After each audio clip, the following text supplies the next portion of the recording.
Hello friend, happy Tuesday. Thanks for your energy, for joining me for another video blog. So I want to talk about a quote today that you see in a lot of self-help books, personal growth, or you might see on your Instagram, on your Facebook, which is, I think it's a quote that you need to really understand, and not just understand on an intellectual level, but I'm here to help you to embody this quote and to really take this quote maybe to create some changes in your life, because a lot of these quotes are philosophies that will help us to live by.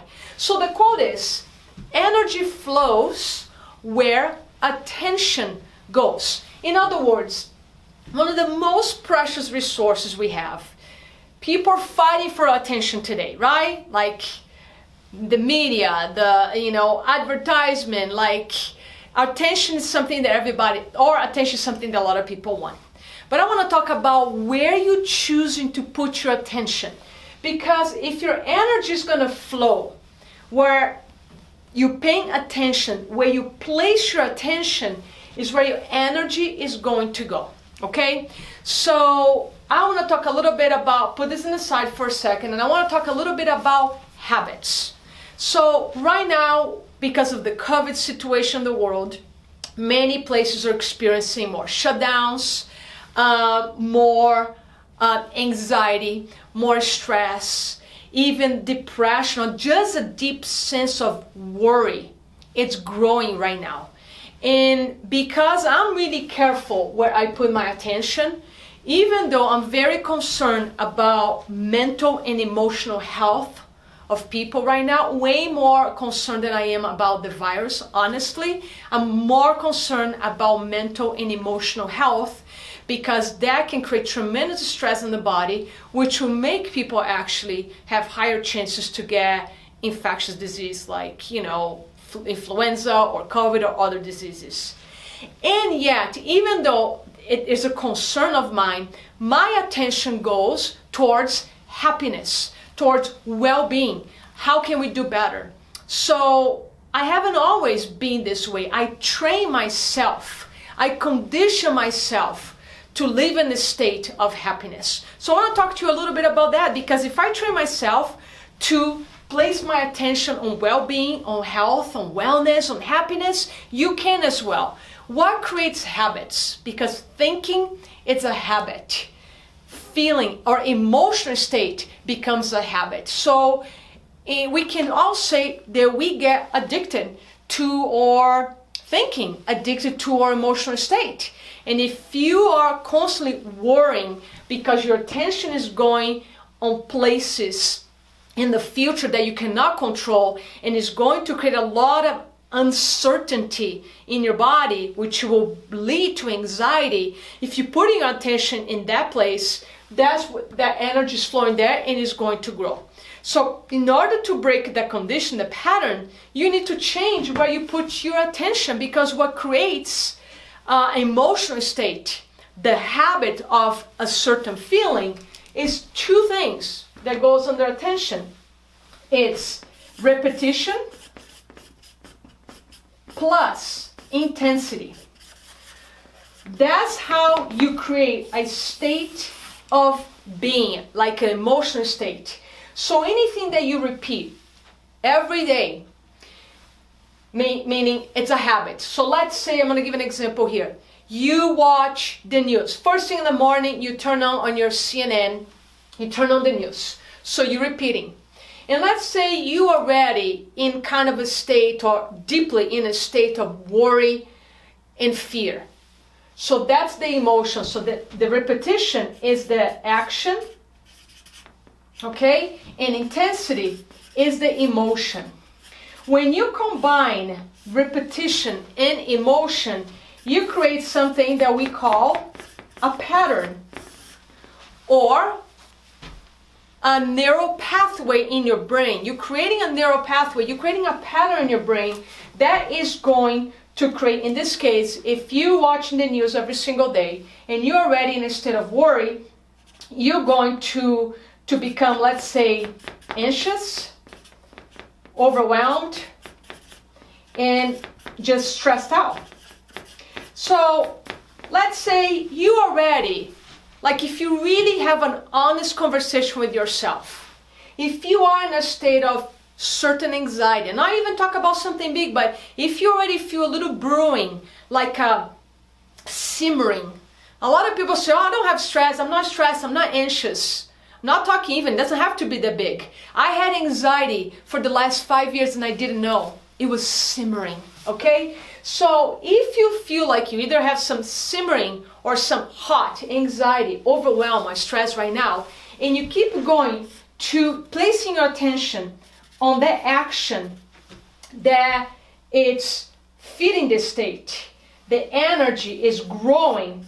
If you repeat the action every single day and you add a little more worry, a little more overwhelm, a little more stress, what do you think is going to be the result of that? We'll go back to the quote. The energy flows where your attention goes. If your attention is going into an action, into the news or Facebook or even just your thoughts, the action can be simply your thinking. That's the problem. With this, you create a vicious cycle. Then you become addicted to your own thinking because a pattern is basically a groove. Like think of a dirt road, and if you drive always on the same place on that dirt road, you're gonna build these grooves, right, where the tires go. So you might have a part of the road that's totally smooth, and you have a part that you can tell that's where everybody's driving, right? So creating a pattern is like creating that groove in your brain. That's a neural pathway that it starts to work automatically, and it starts to hide kind of under your conscious level, because when you do something, you repeat and you add intensity, it becomes your state of being, and it starts to program your unconscious mind.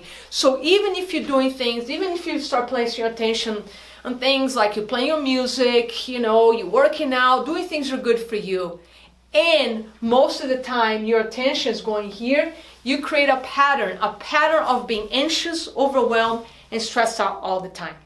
So what's the moral of this story, of this concept that I just shared with you? This is, by the way, it's not my concept.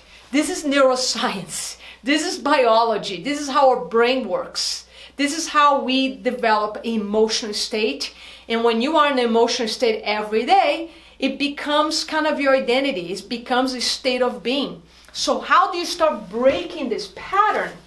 You start changing your place of attention. So let's call concentrated attention is your focus.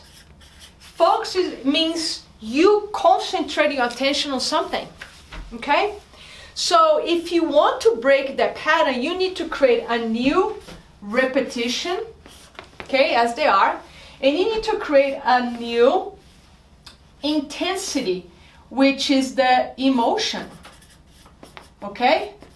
So you know what I'm talking about. If I'm talking to you right now and you tell me you might be a new client, you're telling me how stressed out you are, and you're going to describe an emotion of worry and fear, and I ask, okay, tell me the intensity of the emotion, get in touch with the emotion, and I'll do an exercise to get you in touch with the emotion, to get kind of below the mind, because the mind tells a lot of stories. The mind can say, I'm totally fine, but when I get you to be in your body, the story might be a little bit different, because the body will always tell the truth. So let's say I get you in touch with the emotion, and you might tell me, wow, the intensity from 1 to 10 in my fear right now is an 8.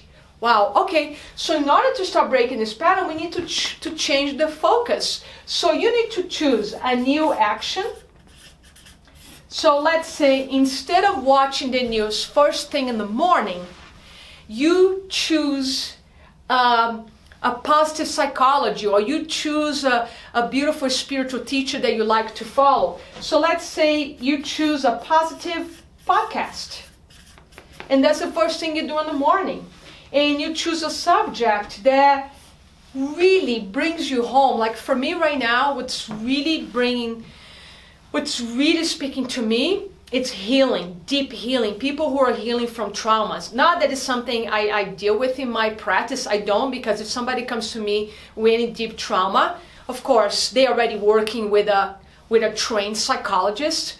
And if not, I'm going to send them to a trained psychologist. And at the same time, as a coach, coaches were based on results. And I need to know what the limiting beliefs and negative emotions, the baggage are, to be able to help my clients. So a lot of times I need to learn if there's any trauma. So I like to learn about trauma anyway. And I love hearing the stories of people healing, transforming their life. So transformation, healing, it's a passion of mine. So I watch something or listen to something encouraging every morning. So with that, I am creating an emotional state. The emotional state that I'm creating by doing that, it's an emotion, for example, of hope. The more people I see healing from trauma, the more hope the more hope is elevated in my body. And hope, it's a positive emotion. I get happier to see those stories. I even cry. I also get more compassion for that.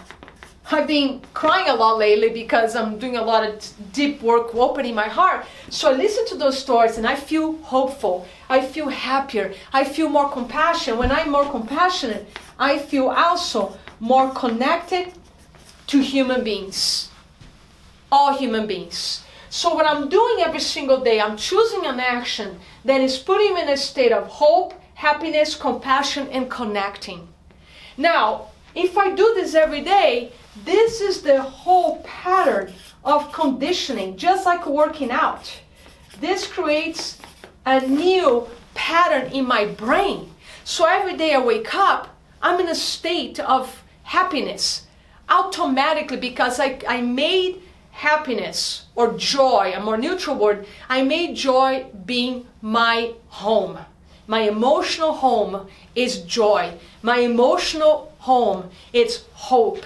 Is to share messages with you that no matter where you are in your life, that you're going to start seeing things a little bit differently, with a little more hope. I'm not solving your problems here.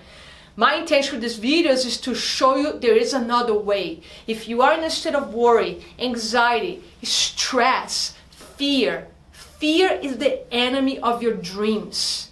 Fear is holding you back. There's a healthy fear, but the fear I'm talking about here is not healthy at all. It's a fear that's coming from worry, from anxiety, projecting all these things in the future that most of them are not going to happen. And a lot of them that are happening right now, you have no control of. Anytime you put your attention, your focus on the things that you have no control, like our government.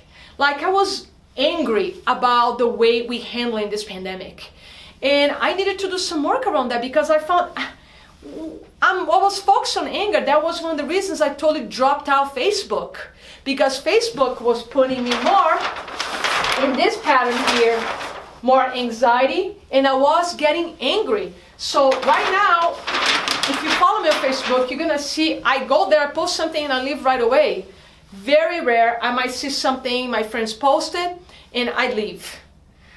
Or I'm on Instagram, I make a post that I'm guided to make, I leave. So I'm really guarding my attention right now. So this video is so important, because I'm asking you to be extremely protective with your attention, because the resources you have right now is energy and time. So let's just focus on energy. You need to guard, you need to protect your energy. And if you keep repeating the habits that are feeding anxiety, depression, worry, fear in general, you are not taking great care of yourself. I say this with a lot of love and respect.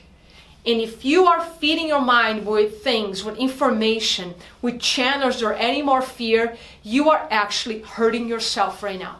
You're hurting your immune system, you're hurting your brain, you're hurting your mind, and you are actually increasing your chances to get sick. And I don't say this as wishing anything negative, but I'm begging you here, to pay attention to where you are placing your attention.